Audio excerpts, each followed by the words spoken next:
It is yours, Julian. Okay. Good lunch. Thank you very much for a good lunch. I hope everyone's feeling lively and alert. The after lunch session is not always the lively and most alert session, but there you go. I think what we're going to do next is we're going to talk about the role of civic society. Because I think, I hope we're getting the idea. Are you getting a sense of how the community building can take place? Hopefully you're kind of, so based on what we've spoken about this morning, what are your ideas about what you might do next? How might you move forward with this initiative?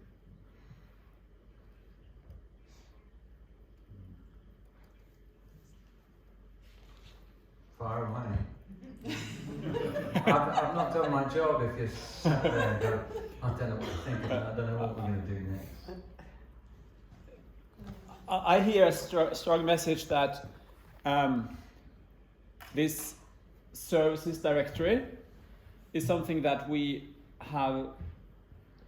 many of us have identified that as a need in the past, and it's a sort of a necessary building block.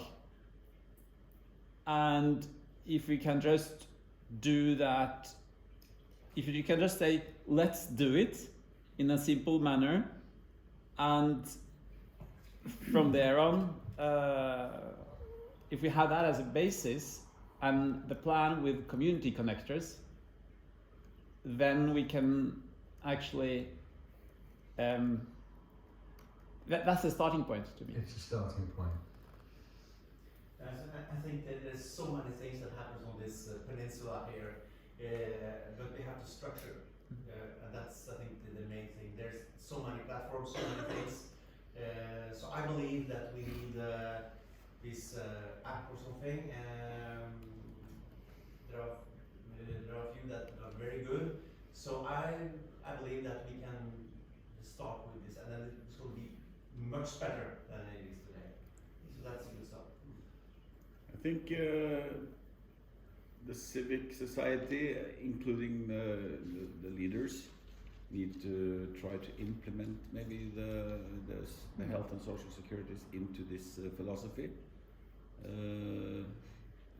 introduce it, and get the word out there. So that's what we're going to talk about now. It's about how to do that for sure. Yeah. And you were going to say something. I think we can talk person to person. That's the first priority. And we meet people in different systems, and the church has a house which is closed almost all the time. And I think just to open the doors, just to say it's open, just come in as you are, no fuss about it, sit down, and then we can make system meeting people who wants to do something.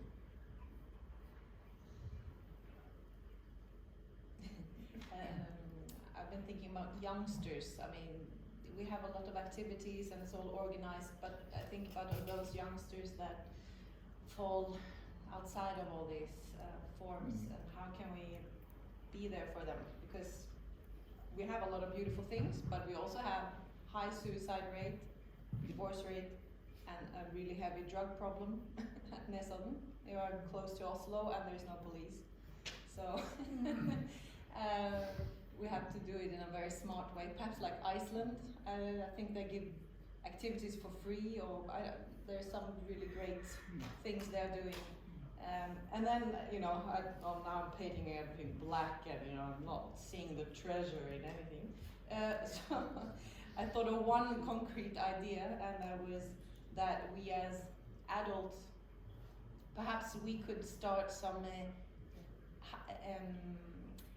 a tradition. How can we have fun in a really playful way without drugs? And if we want to change anything, we have to start with ourselves, because we think we need those 3 glasses of red wine or whatever. I mean, just how can we put some more playfulness, you know, if there is, like we had sankthansfeiring at Nesodden gård, it's a celebration, summer celebration, and we were able to get people from small age, old ones telling stories. It was the fireplace, it was all this the folk movement, you know, having fun together from all ages. Do you think the drug problem relates to lack of policing? No, belonging. They are seeking. Of course, we have the same problem. Everyone in this room probably is seeking who am I and all this. But you know, they have to have some good examples. So, have you asked your children where they get their sense of belonging from? They wouldn't answer because they just think I'm boring. So you can ask the question in different ways. You don't have to use that question. But where do they find their friendships? At school. Where do they find their love and laughter? At school. Have you asked them? Have you and asked social them? Media. Have you asked them whether their sense of friendship and belonging and their love and laughter, have you asked where it's absent? Do they know that they're turning to drugs because they're not finding the comfort and the security and the friendship from the community around them? So it strikes me, if you've got a high suicide rate, like what you've described there, high suicide rate, high drug usage, high divorce rates, that's lack of community. You've got a serious problem. And the problem lies in your not having sufficient community. So there's an urgency about addressing that problem, and I would suggest as well that your wealth is an obstacle. Yeah. So we're going to suggest a solution now. Right. I have to say something. You said that Nesodden has a serious drug problem. I disagree strongly with that. It used to be a lot worse in the 70s. Yeah, but And, that's not good enough. But there is a problem, of course, if you Okay. if you look at it that way. I think that if you're looking at the kind of multiple markers for measuring the temperature of your sense of community, your sense of belonging, if you're seeing high divorce rates and then a drug problem behind it, that's saying there's an area there that needs attention. And it's not so helpful, I think, always to use relative descriptions of it. Oh, this place is worse, this place is better. What you can do is say, oh look, there's something going on here that we need to address. And it's very, very serious. You know, if you've got this going on, they're like symptoms. So, okay, what are they telling us? And what you're describing is a symptom. Okay, let's have a listen to Holly. Holly is from First Nations community in Canada. She's actually a palliative care researcher. And I first came across Holly in 2015 where she attended our conference, Public Health Palliative Care in Bristol. So let's hear what she has to say.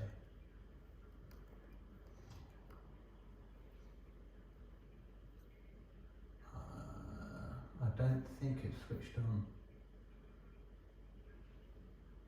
It's not switched on. Not much we can do about that. So we'll come back to that when our IT person comes back. I think unless you've got some ideas about how we can make that work. He's gone off for lunch. Oh, hang on a second. I know what that is. We have removed it from Jen, back to creative. In Eurocentric and Euro-Canadian culture, we have medicalized dying. We have removed it from community. So when you're looking at Indigenous communities and you're asking them, what does this look like in your community and how do you support people in your community at end of life? You'll hear, well, it just happens. We just do it. And, you know, we have healthcare providers who are nurses and personal support workers who are from First Nation communities. And these are the sons, daughters, nieces, and nephews of the people they provide care for. So in one sense, they have that professionalized role as a personal support worker. But it's not uncommon that the people on their caseload are also their grandmothers, or their uncles, or their cousins, or their, you know, their community members. So we have this really unique thing that happens in communities where that line isn't clearly defined. There's no boundary of when you're a personal support worker and when you're a community member. So we hear stories of communities being able to keep people at home to die until the end of life with very limited medical support. Would they like a little bit more support? Absolutely. But at the same time, the community rallies around to support that person. So it just happens. And through a lot of caregiving practices that have been passed down through generations, people understand that dying process intimately, and they know how to care for people. So I think, you know, when we're looking at compassionate communities and, you know, reclaiming death and dying back to community, and I would say in First Nation communities, we have been doing that forever. And even when death and dying was medicalized, because we weren't part of that conversation of what our healthcare system was going to look like, and because really the healthcare system in Canada was not designed for First Nation people, we were left out of that discussion. So we kind of didn't even have a choice anyways. So we've just been doing what we do. And so that's why when I talk about that concept of kinship, that concept of all my relations, the concept of minimum mausoleum, those things are inherent in our communities, in my communities that I come from, because we are all connected. And we all have that ethical responsibility, that relational accountability to take care of one another and to take care of things like the environment. So that's just inherent in how we think. So compassionate communities, you know, we've been doing that forever, and that's such a strength in our communities, and it's such an amazing thing. We talk a lot about in research and academia and scholarship about our deficits and about our barriers and our challenges, and we always tend to see things through a deficit model, because as researchers then those are things that we would quote unquote fix or look to research to address. But you know, Indigenous communities, First Nation communities, and in particular my communities as Anishinaabe communities, we have long-standing cultural and community-based practices for caring for people at end of life that's embedded within our social, family, community norms, beliefs, and practices. So those are the things that we need to be celebrating. And as I said before, with my research kind of changing and going back to Indigenous ways of knowing and focusing on that reclamation piece of it, that's where I want to work on now. I acknowledge there's a lot of challenges and barriers, but at the same time, we have a lot of strengths, and we have a lot of gifts in communities. What's interesting about when you go to the Indigenous communities is you find that the language that they use is a common language of community development, and the phrase "all my relations" is, I love this phrase, kinship, all my relations, because it says that it's the people we know, not just our family members. It's in fact, it's all people, and it's the ground on which we walk, the air that we breathe, the water we drink, the food that we eat, the plants of the earth. and that we are all intimately connected. We are 100% interdependent. Everything that we have is about interdependence. It doesn't matter where you look, the carpet, the clothes, the metal, the food, the electricity.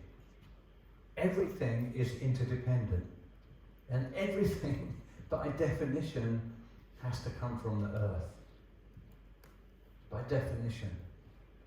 And what that means is that if we can really appreciate this sense of interdependence, this sense of connectedness, which is very tangible and very real, it means that we can have accountability towards it. If we can own it, if we stop saying the environment is someone else's problem, but we own it, that we can do something about it. And this is true for absolutely everything. I'm going to give you a great example. There are plenty of forests around here. Now, forests are amazing. Forests are amazing because when you look at trees, the roots of trees are bound together like this. If you imagine a forest that might extend hundreds of miles, if there is a big wind,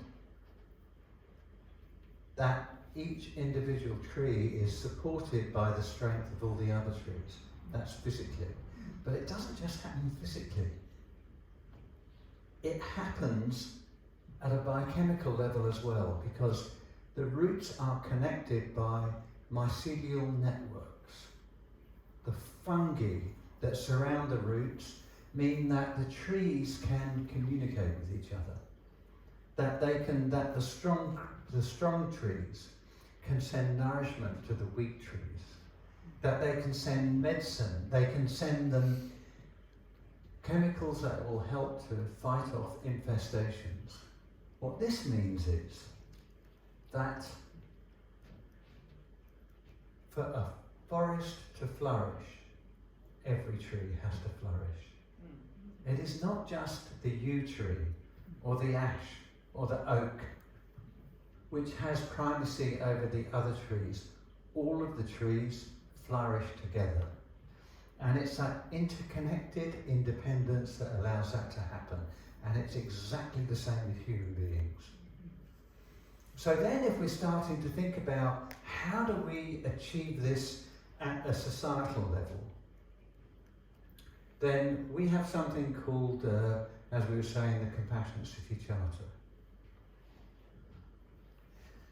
Compassionate cities are communities that recognise that all natural cycles of sickness and health, birth and death, and love and loss occur every day within the orbits of its institutions and regular activities.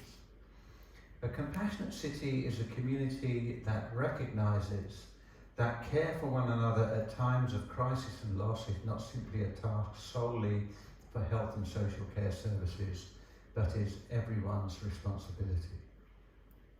So I hope that we are clear now that love, laughter and friendship is the basis of how you build a strong community.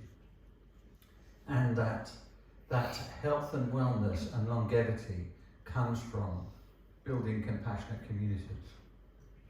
And that care and support is part and parcel of something that arises out of the love, laughter and friendship.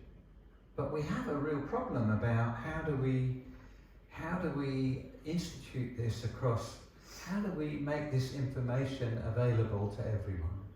And so what that means is that we need to think about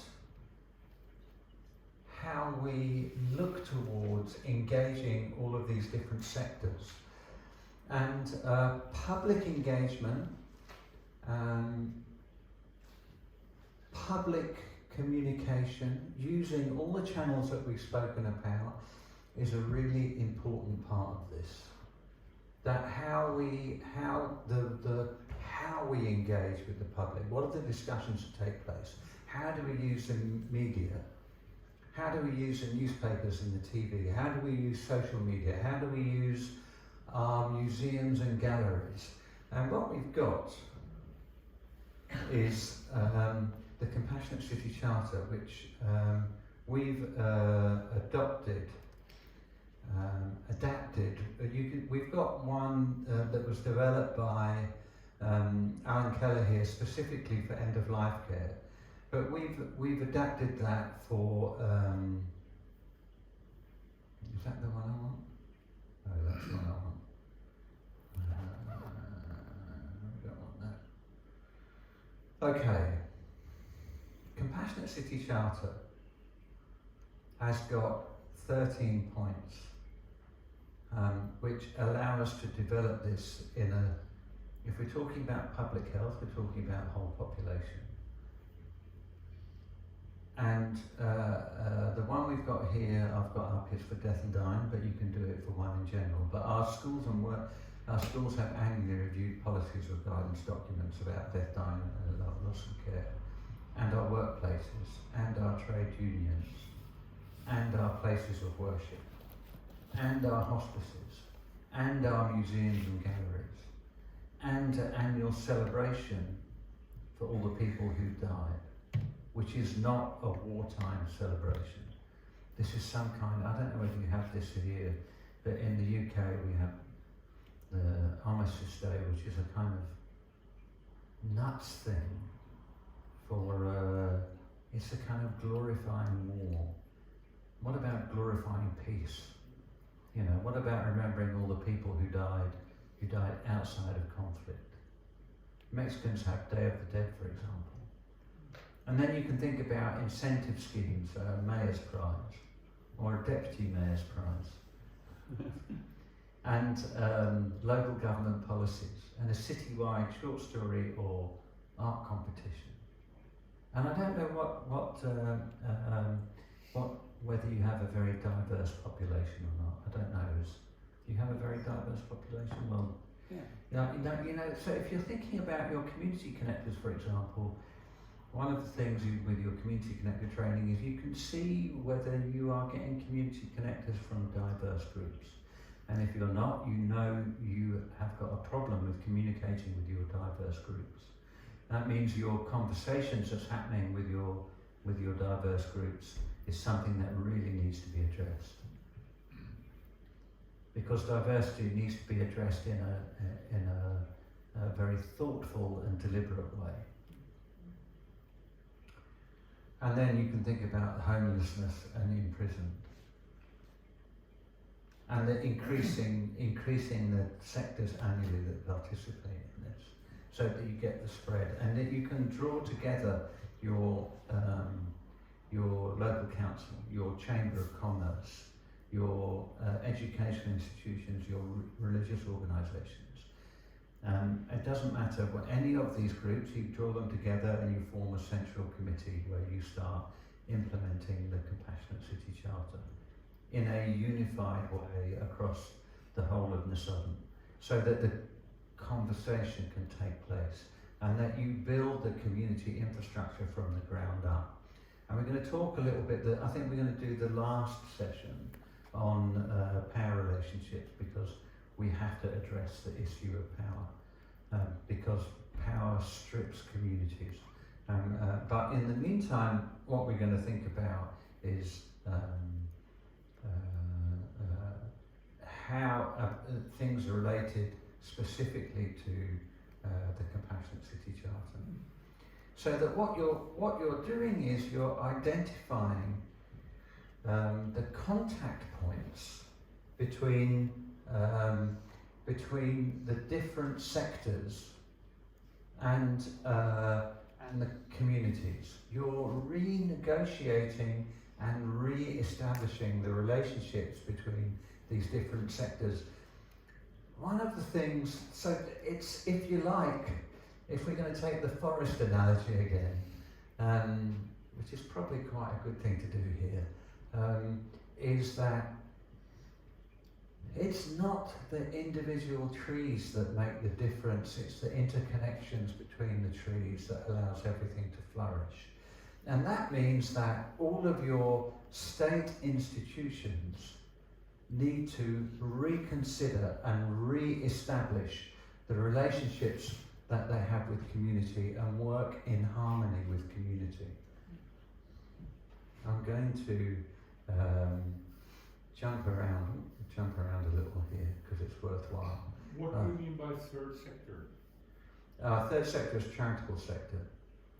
And we're going to deal volunteer with sector? volunteers. Yeah, volunteers. We're going to deal with because there's a problem with volunteers can create a significant problem. And we're going to talk about that now. It's a great question because I'm going to deal with this issue straight away. So the way that you can think about it, for some reason I like to wander up and down about the stage. I think it helps me think. That you can think about, we talked about the renegotiation of the space between services which include charitable, third sector, non-profit, as well as health and social care, civic institutions such as local councils and politics, etc., etc. You can think about the nature of those relationships can be informed by considering 3 lanes of a highway. The first lane of the highway is a community. What are the things that communities do best? What are things that are best placed in the community? And we've talked about some of those things already. Identifying street or neighbourhood champions. Practical help, shopping, cooking, cleaning, that kind of stuff that happens at a street level. Giving emotional support. Forging new connections in neighbourhoods. That all the things that we've already been speaking about are best done at the community level. The next question is, what can communities and professionals best do together? But that's not, the key to this is contained in the power relationships, because it is a negotiated space and it is up to the professionals, the services, to have a conversation with community, to discover what it is that communities think is most important to them. It kind of comes back to the nature of the discussions of participatory budgeting. Participatory budgeting is just a tool for allowing communities to have a voice and to have a sense of identity and to find a way forward about doing what they think is most important. So the things that services and communities best do together, is that negotiated space. So for example, when we go back to the garden, funnily enough, it was in Islington, this community space, this garden where the council stopped funding the care of it. That if the council had been taking a community engagement perspective on the managing of their services, they would have gone to the community and say, what does the community want to do? And the community might have said, well, we will look after the garden, but we want you to cut the grass. And then when the time came to cut the grass in the middle of the summer, the community would not have had to wait for 2 months to have the grass cut, because the council could have reduced their services and done what the community thought was needed in a timely fashion. And that's about public spending. And then there are things about what do professionals best do. But again, that's in combination with communities, because if you need a knee replacement or a heart operation, You don't want the community to do it. You want the best professional to do it. But it's not simply a technical job, because there are massive implications for communities, for people who go back into the community having had their operation. And that community building is how those people can be supported. So when you're thinking about a compassionate city charter, you're thinking as well about the renegotiation of that professional space, giving communities primacy. You're giving communities the most important voice to determine how your services are going to engage with them. So we start to build up a bit of coherence here, because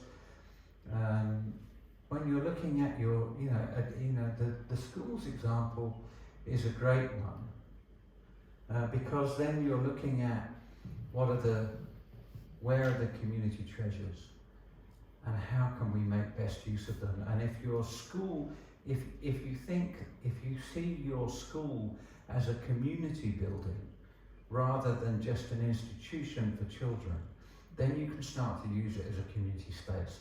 And then if you're thinking about that, and you've got this committee that allows you to become a compassionate Nesodden, then you can think about, well, where are our treasures and how can we make best use of them in combination with communities. And you can, and you know, what's happening here now is part of that. You know, you're thinking about, okay, you know, like doing the council meeting in the school, having these meetings here about being really thoughtful and deliberate about how you engage in all of that. Okay, so I think we're going to move into, I love this. This is we're going to talk about power relationships now, because the way in which you do that is critically important. We're now at 1:45. Is that right? No, 1:45. 1:45. Okay. It's summertime. Okay. Yeah. Do we have time for discussions? Yeah. Let's have a discussion now. That's perfect. Because I'm sort of doing some reflections on this relationship between professionals and let's say the more spontaneous, natural resources that people possess. 100 years ago, when a person died, you wouldn't call the what do you call them? Hearse? The Undertaker. Undertaker. The undertaker. You do all the things yourself. Today, nobody would consider it possible to get somebody into the earth without professional help. You know? Another example, if somebody dies in a car accident, 2 young people die, they call the trauma team. You know, who sets up the whole machinery for taking care of people's needs, which we earlier would do on a more common community-based level. Another example, in Sweden, they have 15,000 deaths from COVID against our 900, and we have had lots of discussions with the Swedes about this. And this turns out to become a sort of professional fight, because in Sweden the homes for old people are run differently from here. And our nurses are doing a great fight to professionalize very many sectors of care. It costs a lot of money, and they are taking a lot of education to show that they have so much more competence, and it's very hard to argue against this. It also has the consequence that the normal volunteering and the natural resources of people are not exploited as they could have been. So this goes together with us being this very rich country. So we have this sport game among our politicians that when you have a problem, you throw money on the problem to see if you can cover it full of money, then it's gone. So this is almost the perfect introduction to the next topic. It's so I'm just going to read this. I wrote a blog about community sources of bereavement support. This is in the British Medical Journal of Supportive and Palliative Care. I'm just going to read it out because it illustrates the point exactly. And this is a blog. This first quote. Funny enough, I've got this book along with me at the moment. Oh God. It's a book of essays by John McKnight, who was one of the people who started asset-based community development, and this is the very first one. And he says, finally, one day the aged father of Prairie du Sac women will die, and next door neighbours will not drop by because they don't want to interrupt the bereavement counsellor. The woman's kin will stay home because they will have learned that only the bereavement counsellor knows how to process grief in the proper way. The local clergy will seek technical assistance from the bereavement counsellor to learn the correct form of service to deal with guilt and grief. And the grieving daughter will know that it is the bereavement counsellor who will really care for her because only the bereavement counsellor comes when death visits this family on the prairie. It will only be one generation between the time the bereavement counsellor arrives and the community of mourners disappear. The counsellor's new tool will cut through the social fabric, throwing aside kinship, care, neighbourly obligations and community ways of coming together and going on. Like John Deere's plough, which I'm going to tell you about in a minute, the tools of bereavement counselling will create a desert where community once flourished. And that's exactly what you're talking about. And the example that John McKnight starts with is in the middle of the 19th century in the prairies in the Midwest. And the indigenous peoples have been living in those prairies for thousands of years, literally thousands of years. Looking after the delicate ecological balance, knowing how to nourish the land in a positive way. But the prairie is kind of boggy and not great for cultivation, and it's really difficult to dig up by hand. It takes ages. So John Deere had a really good idea. He invented a metal plough. So you could connect the plough to the ox and obviously plough up the field and then plant the crops. But after a few years of doing that, of digging up the prairie, then the soil was ruined and the soil wasn't productive anymore. But America was really big, so it could just move straight on to the next area.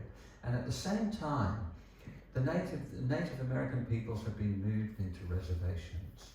And as a consequence, the land was left destroyed and unproductive as a result of mechanization. And we're doing exactly the same thing with the provision of services. And this is the negative consequences of services. And a way of thinking about this is that that when you apply a service to a community, you strip the interdependent links of that community. When you come along with your bereavement counsellor, by example, which is the trauma team, is that the normal community functions, the rituals and the culture and the habits of that community disappear because you have a professional team that does it. And all of the things that we've been talking about, the cohesion, the sense of belonging, the sense of community, the sense of being part of something together with the people around you, is stripped away. It disappears. And so the question is, when we're talking about all of this, is what can we do about this? It is through community building. let's hear from Angela Fell about this. Angela is a community builder in. Now we're going to hear two things. We'll have to start with this first. I love this one so much. I love it so much I'm going to play it before Angela. This is a TED talk by somebody called Ernesto Ciroli. He he'll tell you a story. Let's listen to this. It's so great. Well worth it. Everything I do and everything I do professionally, my life has been shaped by 7 years of work as a young man in Africa. From 1971 to 1977, I look young, but I'm not. I worked in Zambia, Kenya, Ivory Coast, Algeria, Somalia, in projects of technical cooperation with African countries. I worked for an Italian NGO, and every single project that we set up in Africa failed. And I was distraught. I thought, age 21, that we Italians were good people and we were doing good work in Africa. Instead, everything we touched, we killed. Our first project, the one that has inspired my first book, Ripples from the Zambezi, was a project where we Italians decided to teach Zambian people how to grow food. So we arrived there with Italian seeds in southern Zambia, in this absolutely magnificent valley, going down to the Zambezi River, and we taught the local people how to grow Italian tomatoes and zucchini. And of course the local people had absolutely no interest in doing that, so we paid them to come and work, and sometimes they would show up. And we were amazed that the local people in such fertile valley would not have any agriculture. And, but instead of asking them how come they were not growing anything, we simply said, thank God we're here. Just in the nick of time to save the Zambian people from starvation. And of course, everything in Africa grew beautifully, and we had these magnificent tomatoes. In Italy, a tomato would grow to this size, in Zambia to this size. And we could not believe. And we were telling the Zambians, look how easy agriculture is. When the tomatoes were nice and ripe and red, overnight some 200 hippos came out from the river and they ate everything. And we said to the Zambians, my God, the hippos! And the Zambians said, yes, that's why we have no agriculture here. Why didn't you tell us? You never asked. I thought it was only us Italians blundering around Africa, but then I saw what the Americans were doing, what the English were doing, what the French were doing, and after seeing what they were doing, I became quite proud of our project in Zambia, because you see, at least we fed the hippos. You should see the rubbish. You should see the rubbish that we have bestowed on unsuspecting African people. You want to read the book? Read Dead Aid by Dambisa Moyo, Zambian woman economist. The book was published in 2009. We, Western donor country, have given the African continent $2 trillion American in the last 50 years. I'm not going to tell you the damage that the money has done. Just go and read her book. Read it from an African woman, the damage that we have done. Right. So we're now going to have a discussion. Okay. This is very hard to swallow for a lot of people who think that Very hard this to aid swallow. is. Okay. And it comes down to you never asked us. You never asked us. Oh my God, that's such a big one.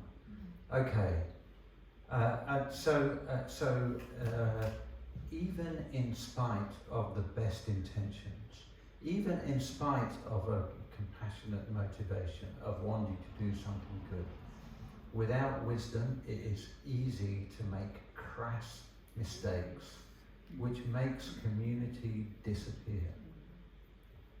So now let's have a conversation about that.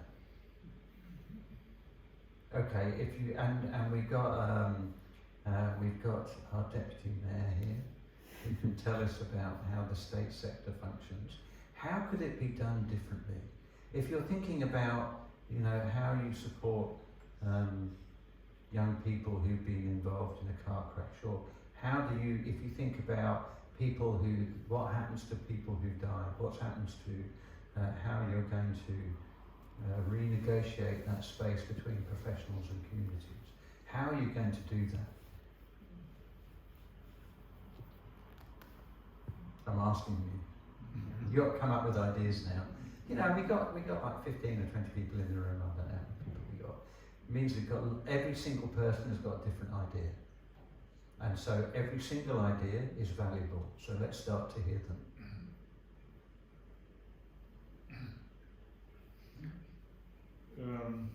I think one problem is that many of the old social ways of taking care of these needs, they are gone because they have been substituted by professional people. And I also think that many of the ways we did that 100 years ago would not be valid anymore. They were based on other historical values and so on, so they wouldn't necessarily work. We have to reinvent them, I think, in many ways. So how are you going to So I reinvent don't them? think we can be too traditionalistic or sentimental about old days in all aspects. Okay, so probably the easiest way of thinking about this is to relate it to your own experience and think about what would you like in that circumstance. Because I agree with you, trying to hark back to the past and say we've got to do it how it was done before because it worked then is not an argument that's really reasonable. How do we interpret that with that sense of belonging and connectedness in communities? How could we do it differently? I think it's all about the knowledge and communicate and to get that information and push the right buttons. We need to communicate, and to do that we need to have this we need to create meeting places and communicate. I think that's if it's today or 100 years ago, it's the same. We Yeah. need to do that. So where are you going to do it and how are you going to do it?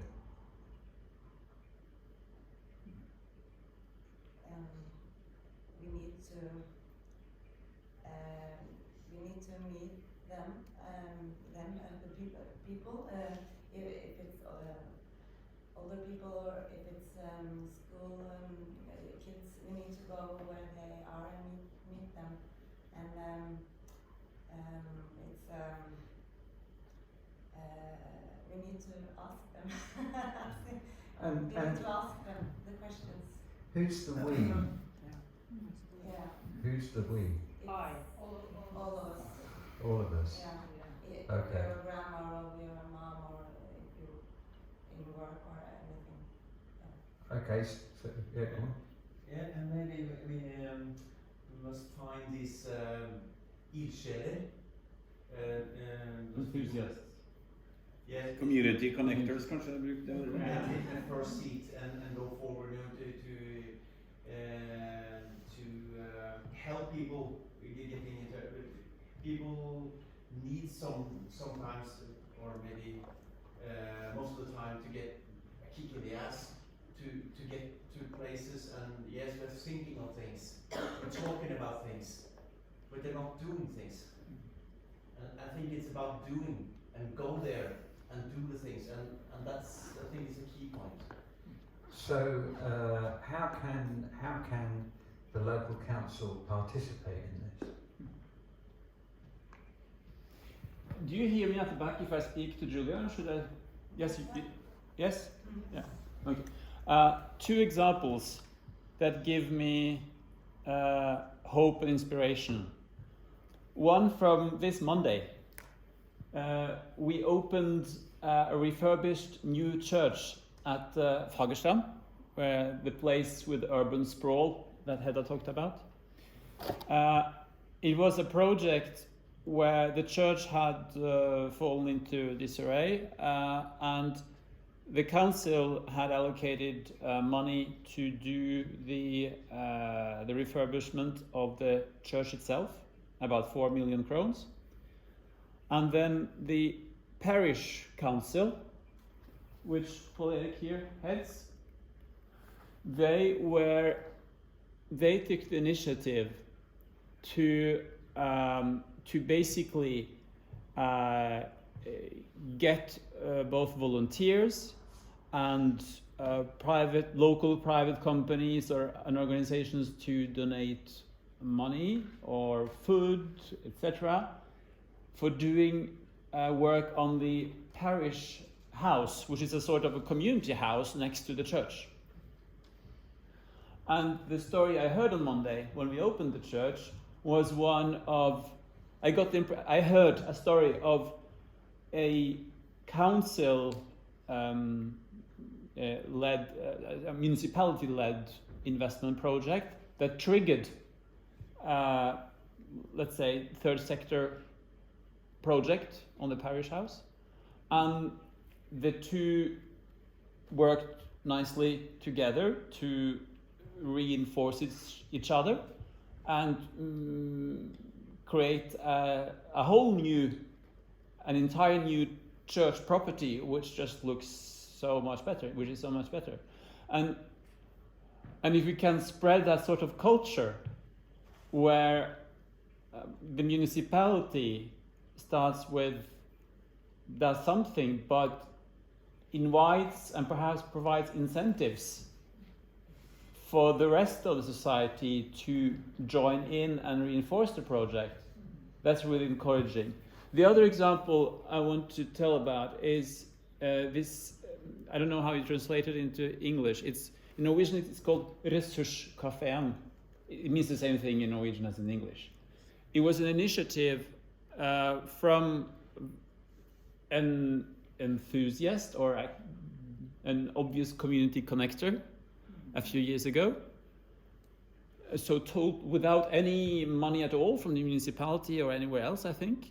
Basically to provide a place dedicated to low-income households, or whoever in economic needs, to provide a place where you didn't have to pay for a cup of coffee or something simple to eat. A place where it is today, you have to add, but you have this cafe function, you have food aid distributed through this group, you have a second-hand shop, so people can, most people's homes are overstuffed, so they basically make that clothes and so on, toys available for free. And they, because of their success and their energy and the fact that they clearly they are a treasury, you've had very successful applications to national charities, right? And I'm thinking both the example of the church, the example of Ressurskafeen.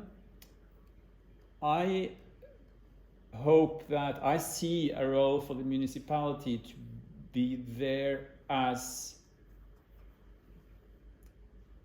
have some sort of funding is the easy part, but also for the rest it's about culture, to create a culture where the municipality uses its basically makes its resources more easily available to them. You know, it's about the venues, it's about what can it be? It can be about equipment, and it's not necessarily mainly about funding. Who owns the church? So the commune. Sorry, now you have to tell me. The community has the church now. And Previously, it was for the state. And did the community make a decision on how the church would be refurbished and what it would be used for?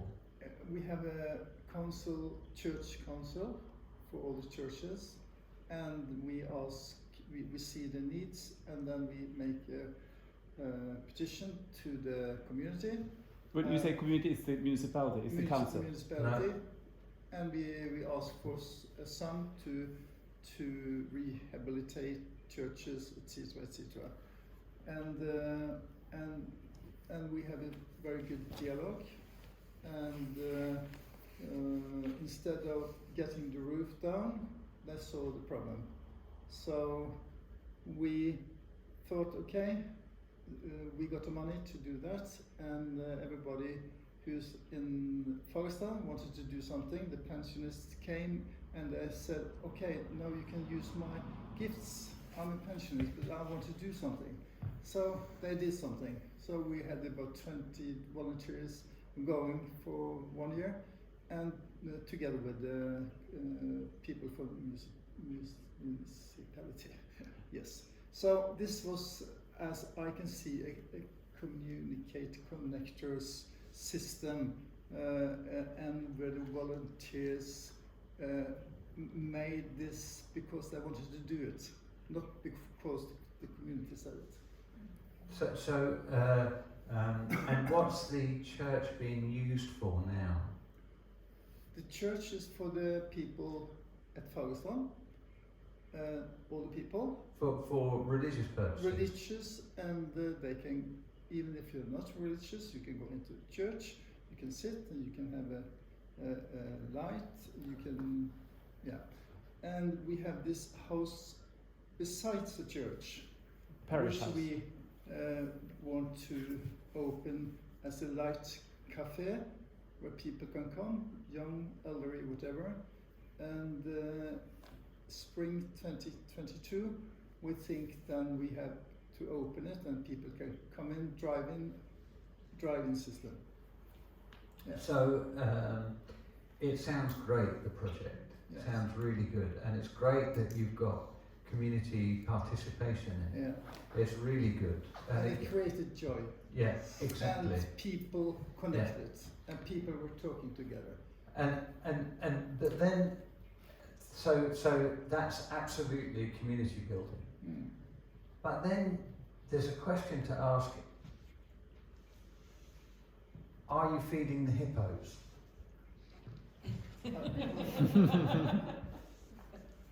Well, that was actually what I wanted to say.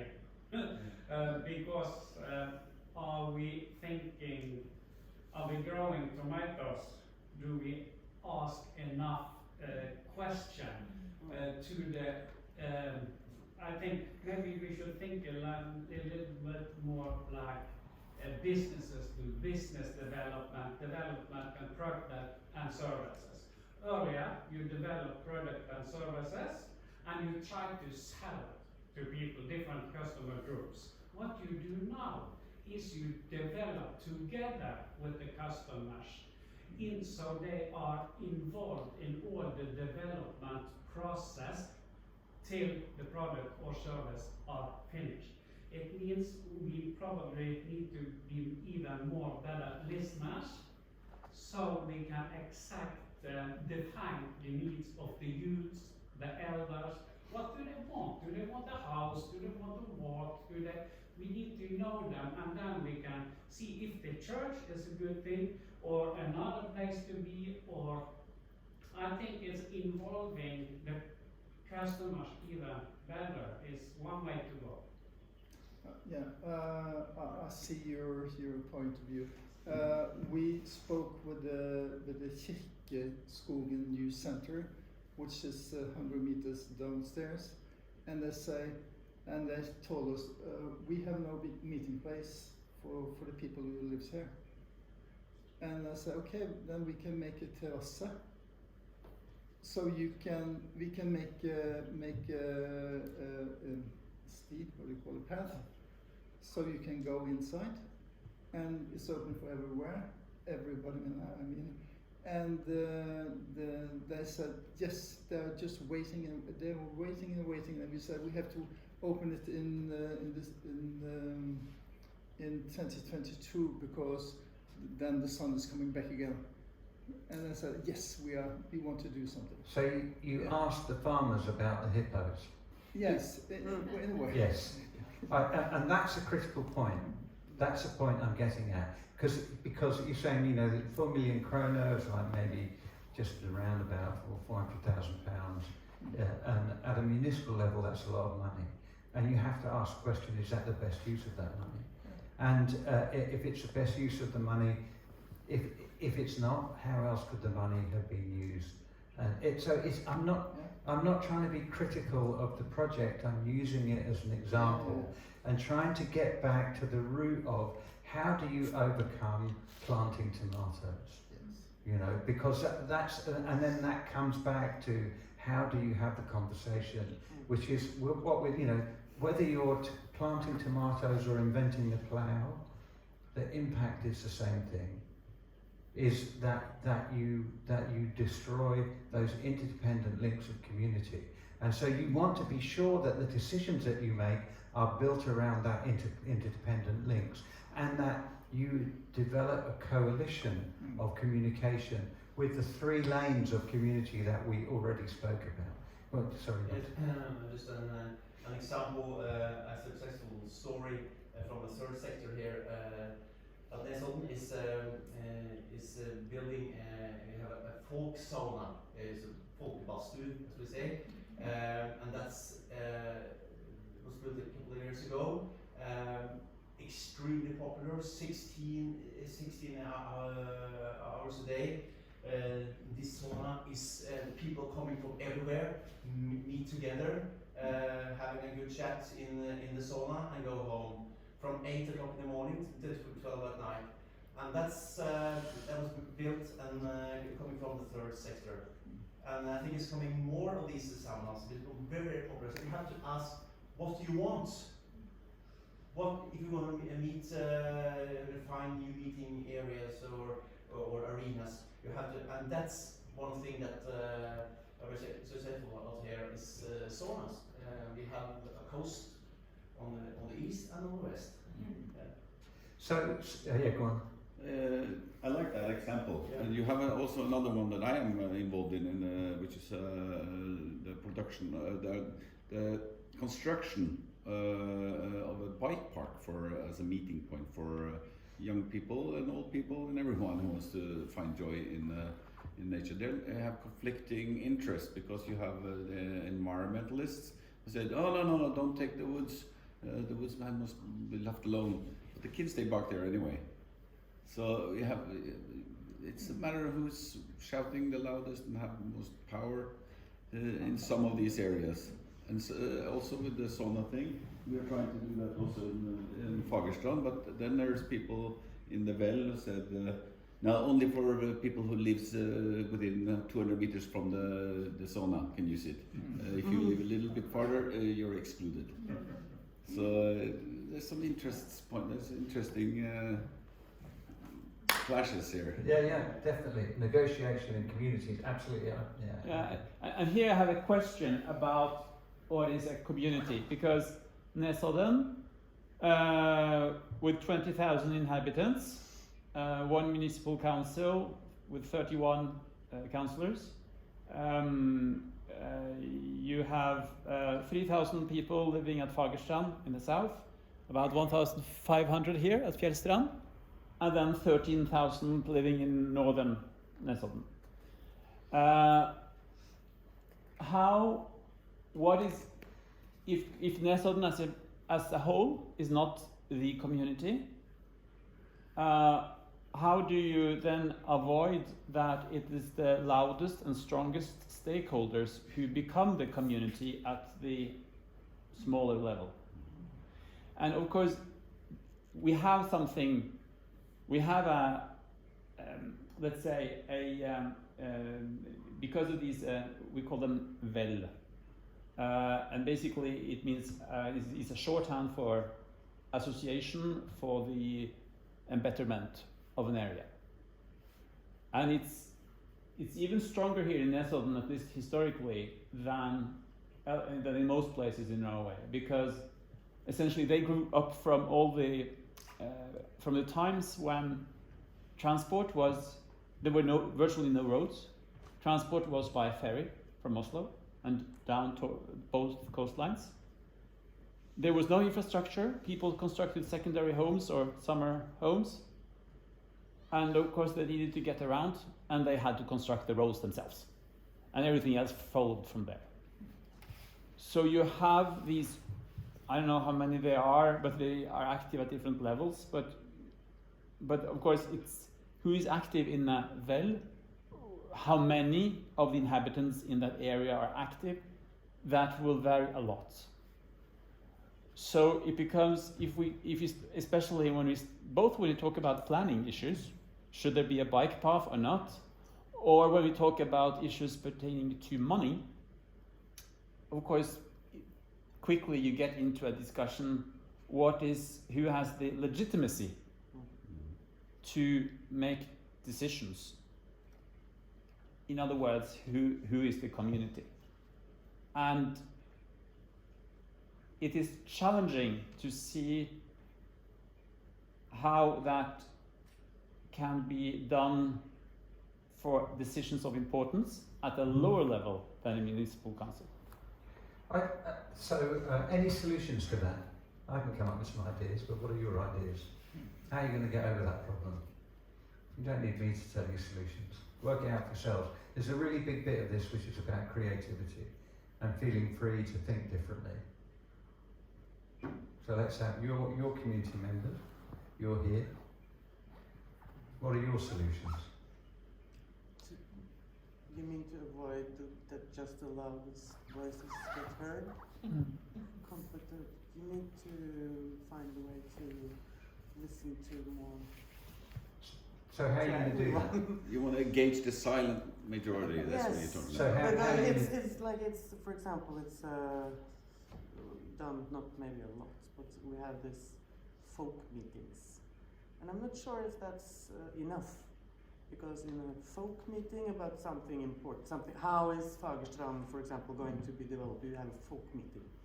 And first of all, maybe just a few of the most active citizens go there, and maybe not everyone is comfortable with speaking in a big crowd, and so you just get the loudest there also. So you need to find a way to hear all the voices. So. We just had this cafe about poverty. So what do you call it? We had a sort of dialogue cafe, World Cafe. Yeah. About how to combat low income, how to deal with children in low income households. And a good concept, I think. Dialogue. You run small tables, just like here, and meeting people from different organizations or just people. But again, in that situation, there was hardly anyone from a family with children and low income. Yeah, and that's That's normal. A bunch of do-gooders. I think the question, she's very close to the answer, I think, because the decision makers needs to move around in these small groups, all kinds of groups, from kindergarten parents to parents with maybe kids that they are worried about using drugs, to older citizens, to people with disabilities. It's a big job for decision makers. So yeah, go on. Yeah, just maybe those. What did you call them? The community communicators. Community connectors. Community connectors could have that to catch what Temperature. people, the temperature, and Right. bring it to the politicians or the decision makers. Yeah. So the problem you got is this. What you're talking about is this. It is. Because you want to find ways of communicating with all of those people. But the problem is that you've only got a small number of people who are turning up. And then you worry about, I worry about community leaders. I really worry about community leaders. Because who are they leading? And why are they leading? And what are they leading about? That's really problematic. But what about going to the places where communities naturally gather? And what about having conversations? So schools. What about so you're talking about the cafe for people who don't have much money. What about going to that cafe? When you start with, we're going to draw together a community meeting, you kind of already shot yourself in the foot somehow. I think the angle that we all take in those areas, places where people meet, the way we put up the problem, are we doing it in the start of the day? You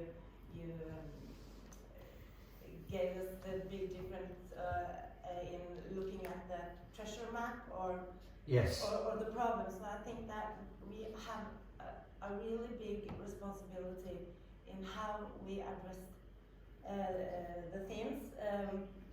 Is it in a positive way? If you want to have people with you, it's much more fun being with people that looks at it as the treasure map. Absolutely, Instead of absolutely. problems. So your starting point is what are not community needs, but what are the community strengths, and building from there. And then it's about, if you're looking at it from the local council perspective, where are these conversations taking place? Are you going to? It's like it's easy to imagine a scenario where, and I'm not saying this happened, and there are great things that have happened with your example, and I really like it, but it's easy to imagine the scenario is that the council see a broken down church. I mean, this happens in the UK all the time, to be honest, and we don't even have green councillors, you know, it's just anyway, top down is a disaster in the UK, but okay, you can see a church, well, that's potentially community space, we'll give a big grant, and then we'll hopefully community will gather around there. But that's the same as planting tomatoes, because what you want to do is you might go to so you'd be saying to the farmers, what farming methods have you already got, and what can you do that will make it better? I'll give you another example. One of the people I spoke to is a gentleman called Paul Wright. Paul Wright is a street connector in the heart of Birmingham. Birmingham's a kind of a very diverse city that has got lots of problems, and he went into this neighbourhood, and he's kind of motivated by good things, and as he walked into this neighbourhood, the first sign that he saw was a sign from the police saying, "Lock up your valuables."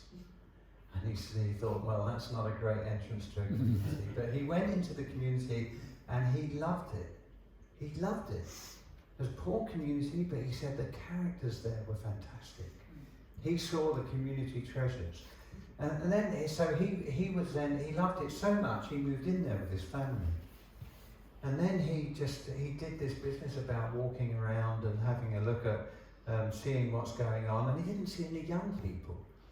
He said, where are the young people? So we went and he found some young people, and he asked them, and they said they were hiding from the police because the police were constantly stopping them from meeting. And then he said he walked by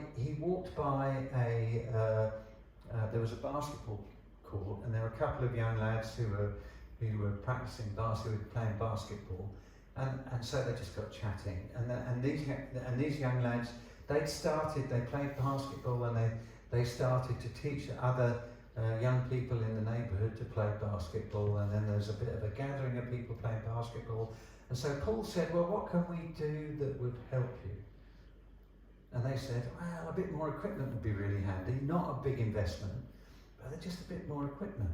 So then they got the equipment, and the thing grows. And then likewise, you know, when they started having conversations with young people, you know, there were some people who wanted to form a band, and they didn't have a place to practice.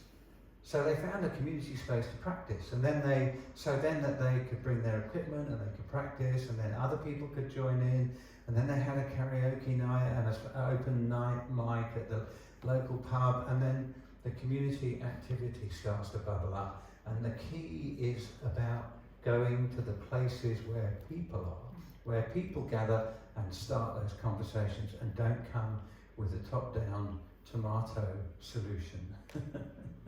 You don't want to have tomato puree of all of this. So I think that there's a way about reframing this, which is, you know, and about re-engaging the public with a unified message, which says, let's recognise the importance of community. Let's have a Nesodden community action. Let's get the major players in the room, and let's start to figure out these community conversations so we can see where we need to put our effort. And let's think about our making a list of our community treasures. And let's think about our community connectors. Let's make sure that those connectors are in all the different environments, in all the different communities. And if we are engaging with these community connectors, let's really use them as community connectors. Let's have a two-way conversation, so that the whole point about this is so that when you start to think about these black dots, is that the black dots, which are the people in the community, communicate with the community, and that you can have this two-way conversation feeding back and forth. So then you can start to develop this sense of community coming in. One of the things they did in Froome was they appointed somebody specifically for the purpose of community development. Now, if you think so, you know, it's, you know, if you've got 4 million krona that you're going to devote to a project, you know, it sounds like a lovely project, to be fair, and I'm not criticising it, but I'm just using it as an example because it's a tangible one. Okay, you think about, all right, maybe that you could spend a small proportion of that employing somebody to have these community conversations, so that you could make sure that what your output is something that the community wanted. And maybe you would have come up with the same thing, but maybe you would have come up with something different. Cafes are great places if that's what the community wants. You know, if that's what the community considers to be about how to nourish people, and having ease of access to make sure that everyone can get access to that cafe. So I think it's about, okay, let's all join together and figure out how we can do this together. That pays close attention to the power relationships, that deals with the issue of not stripping out community relationships, not making community disappear, but building the community from the ground, and accepting diversity, and accepting that you're going to have lots of little different things. Okay, that's probably, so now it's probably time to have more tea and coffee. And I think we've got, if I'm right, we've got about an hour and a half left, haven't we? So let's now spend 45 minutes, and in that time you're going to come up with some ideas. Like we've talked about enough infrastructure enough detail about how to develop ideas to take this forward.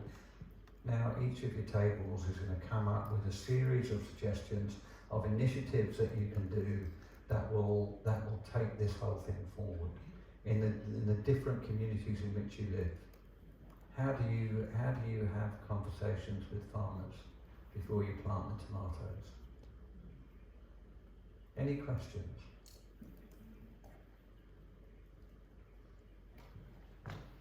Just a comment.